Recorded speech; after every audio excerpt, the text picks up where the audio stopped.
Hi there, I'm Dr. Alessandra Latour, founder of the Latour Leadership Academy. For more than 16 years, I've worked with leaders across organizations to strengthen how they think, decide, and operate, especially in high pressure environments. This podcast is where we go beyond surface level leadership advice. We talk about the patterns, behaviors, and structural gaps that actually shape how leaders show up, and why capable leaders still get stuck. You won't find generic frameworks here. You'll find perspective, clarity, and the kind of thinking that helps you lead more effectively in the moments that matter most. If you're ready to lead with greater clarity, discipline, and intention, you're in the right place. Let's get started. There's an interesting shift that sometimes happens as people move into leadership. They begin to believe that being strategic means stepping further and further away from the actual work.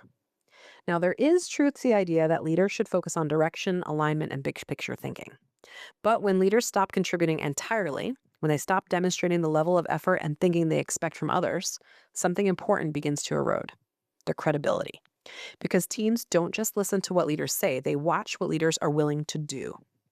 And the data around leadership trust right now is honestly pretty concerning. Recent research shows that only about 20% of United States team members say they trust their company's leadership, and fewer than 1 in 5 team members say they trust their CEO to tell the truth. That's pretty disheartening. Other studies show that 58% of team members trust strangers more than their own leaders at work. Think about that for a moment. Team members trusting strangers more than the people responsible for leading them. That gap doesn't happen overnight. It happens slowly through misalignment between what leaders say and what they actually demonstrate.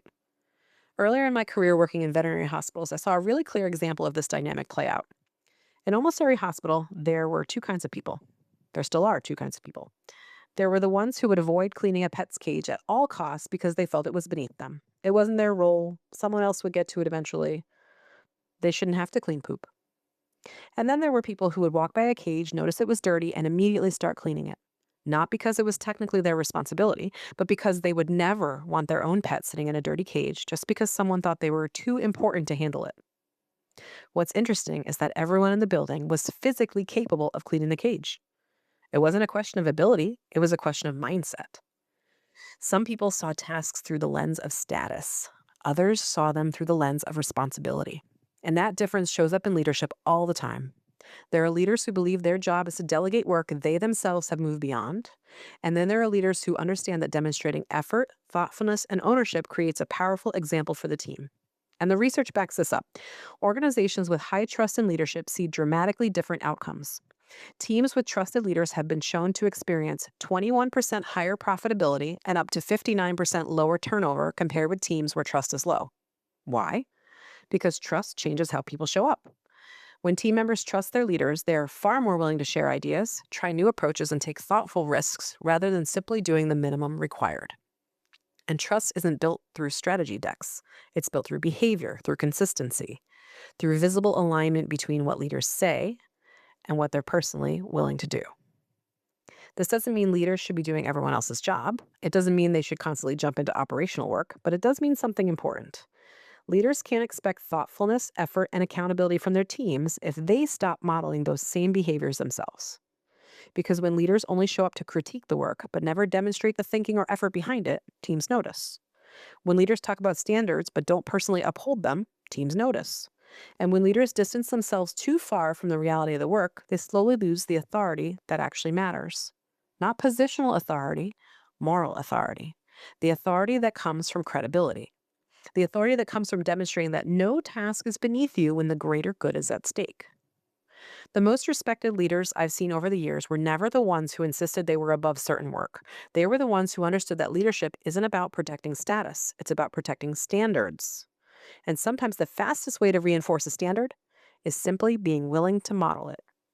Because when a leader steps in, not to control the work, but to demonstrate care for the outcome, something subtle but powerful happens. The team notices, and the culture shifts. Not because someone wrote a policy about it, but because someone showed what good actually looks like. If this episode resonated with you, take a moment to reflect on one question this week. Where might your team benefit from seeing you model the standard instead of just setting it?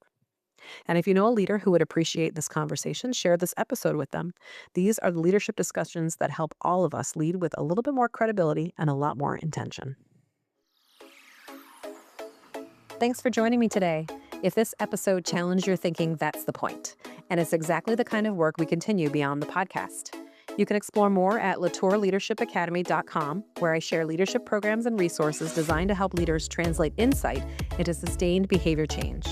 And if you're not already subscribed, join our weekly newsletter at authenticleadershipunlock.com. It's where I go deeper on the patterns shaping leadership right now and what most people are missing. Thanks for being here. I'll see you in the next episode.